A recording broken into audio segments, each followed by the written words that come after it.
Hello everyone, I'm Tyson Romanic, Senior Portfolio Manager here at Baker Boyer, and I'm joined today with Stuart Gillin, the newest addition to our portfolio management team. And Stuart and I just recently wrapped up our biannual economic updates, and we're here today to share some of those themes and some of those topics that we discussed. One of the topics that we talked about that continues to dominate headlines is the fall of American exceptionalism. We're even seeing questions of, is the U.S. still the leading economic power in the world today? So, Stuart, how much truth is there to those concerns, and how should investors think about that? Yeah, thanks, Tyson. Really, I want to first take a step back. And when we think about American power or American decline, I think there's two things that play here. The first is we feel a lot of internal strife in our country, a lot of political division. The second is the idea of American power globally, and I'm not a sociologist, so I want to take a specific look at American power. And it's important to note that these sorts of prognostications about the decline of America, they've been around for a long time, really since the founding. And this shouldn't surprise us. We know from a lot of psychological research that's been done that we as humans have a tendency to underappreciate the present and view the past in maybe too rosy of a light. And fittingly, they've called this tendency declinism. And so it's important to note that while declinism, this research, doesn't mean these prognostications, these news headlines are false, what it means is we shouldn't trust them necessarily. And what we need is a framework. And I propose this framework that in a country's power is defined simply by the ability to achieve its goals. And there's two ways to achieve those goals. There's hard power and soft power. Hard power is the carrot of reward by being involved with the U.S. economy, and the stick of punishment via the United States military, while soft power is the ability to build consensus and agreement without having to use hard power. And when we think about U.S. economic power, it's certainly intact. We have some of the best countries in the world. Our debt is still the global reserve currency. There's a lot of demand from international investors to hold United States debt. And a lot of foreign investment coming into this country, both into new industries like AI and data centers, or old industries. And you're going to get into that a little bit as well. So let's turn then, if economic power is intact, let's turn to military power. And the U.S. spends more on defense than the next 9 countries combined. That's really hard to wrap our mind around, that level of military spending. And we've seen that play out in some of the military power that the United States has expressed over the last 2 months. So let's think about soft power, if hard power is still intact, and that ability to build consensus. And this is where I do think there's perhaps some decline in American power would be in soft power, this ability to build consensus and agreement with allies. What we've seen is a lot of trade deals that the United States would have traditionally been a part of being done without the United States. Our allies are making trade deals with each other and taking their own interest into their own hands. And this leads to a decentralized system. Traditionally, we've had a centralized system over the last 40 years where the United States has been right at the center of it. In a decentralized system where we have more regional trade agreements around the world, it does have some benefits. One of those would be resiliency. There's not a single point of failure. But there's downsides, things like economic growth or potential inflation. But the good news is, and Tyson's going to get into AI here in a moment, is AI could provide a counterweight to some of those downsides. AI could provide productivity gains, which would in turn lead to higher levels of economic growth and lower prices. So I think it's important to take that step back, think about U.S. power and our ability to achieve our goals in these different areas and what different outcomes would lead to for economic growth. How do you think about some of this stuff? Well, kind of like you, I think, maybe we should take a step back and look at what actually happened in markets here. If you were to go back in time and poll a lot of people, a lot of investors, what they think, would be leading the markets and doing the best, it would be those Mag 7 stocks, it'd be U.S. stocks, but kind of quietly underneath everything that nobody's really paying attention to is international stocks have outperformed the U.S. Has basically doubled what the U.S. has done. Real assets, think commodities, energy, things like that, have also done extremely well, outperforming US stocks. Bonds have held up. So in all reality, diversification, having all of those, has actually worked really well. And it's not kind of what you see on the headlines and in the news every day, but it's kind of quietly working underneath it all. And one of the reasons why is the Mag 7, which are probably the most popular and talked about stocks out there, haven't had a great year, haven't had a great 2025 and 2026. One of the reasons why is these stocks were priced for perfection.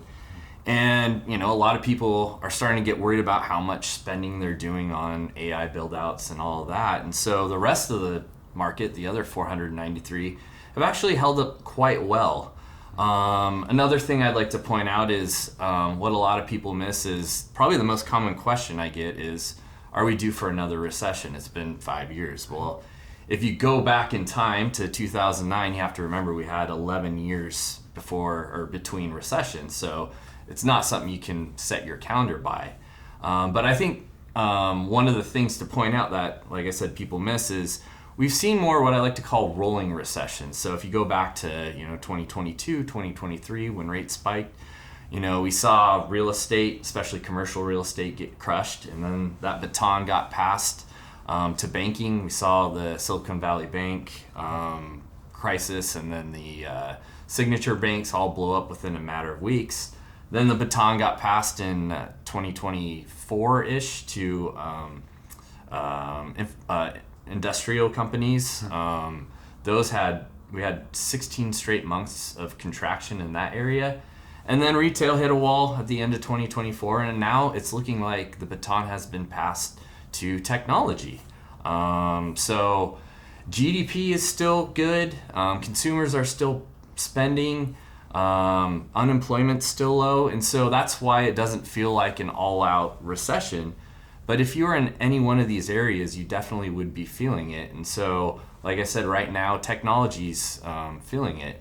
And one of the reasons why is AI. AI was supposed to be, the most asset-light technology ever built.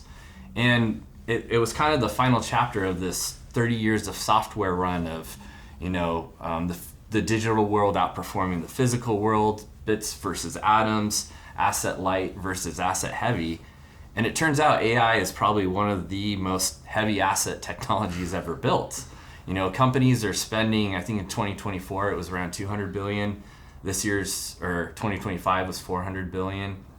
The end of this year, they're supposed to be up to 600 billion. And so that's kind of getting people questioning some of these big hyperscalers, or the Magnificent Seven as they're also known as, how much they're spending, and is that going to be an issue?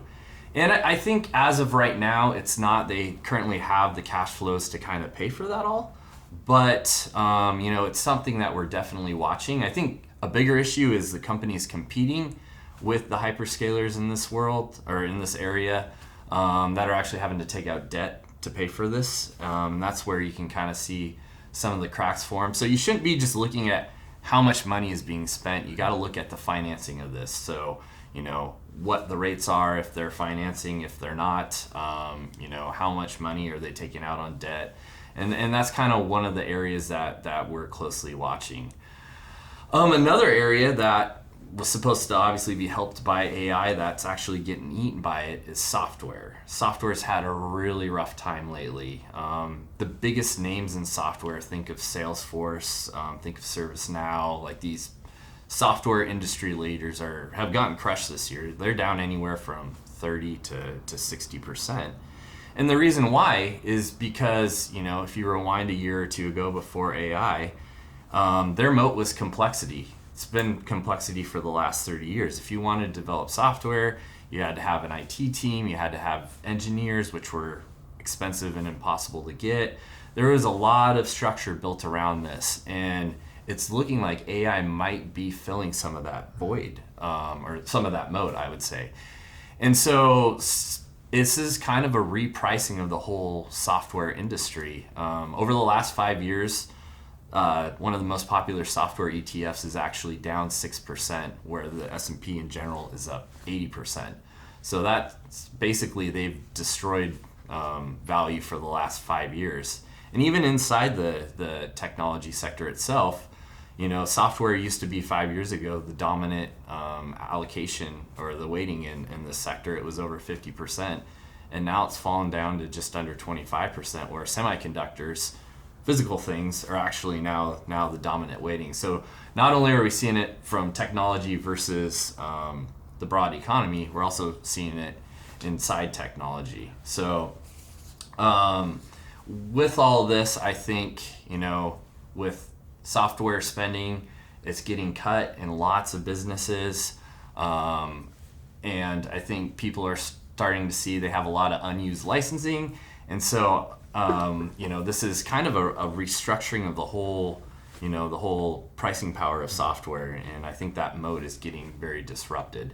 So that's kind of another area. And like I said, so if the Meg 7 is doing okay, there's two companies still doing good, Google and NVIDIA, but the rest are having a little bit of troubles, and software is not doing good.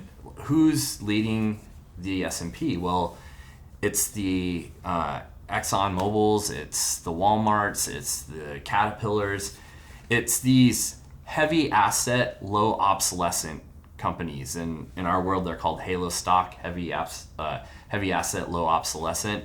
And they're companies that not only are they very physical and they can't be replaced with a software update. You can't, build an app to, replace a coal mine or a copper mine. You can't 3D print one of those either.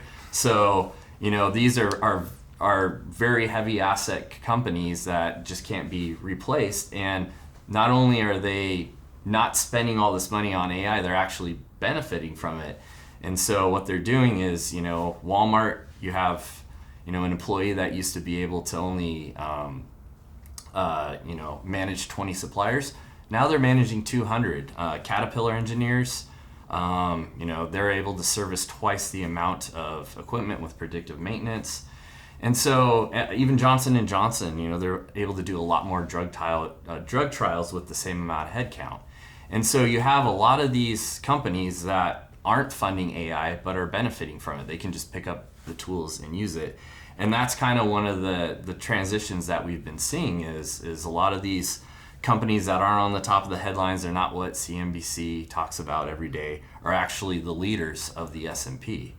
And then you got a layer underneath it, you have, the actual metals being pulled out of the ground. Electricity right now, AI is using 8% of the US's electricity, on its way to 12% in just under 2 years. And so that's a lot of physical infrastructure that has to be built.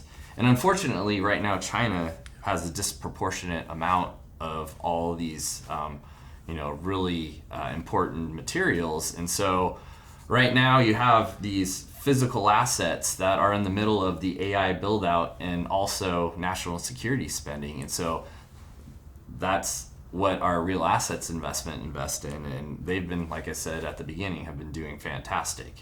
So I guess I'd kind of leave you with, there's all these headlines of, over the last 3 years, if you, buy the Meg 7, buy software, buy US, and forget the rest, you'll be fine. But the market's actually telling us something different. So, like we always say, just remember, stay diversified and stay invested, and you'll come out a winner. So with that, we want to thank you for joining us today. And if you have any further questions, please reach out to your Baker Boyer representatives.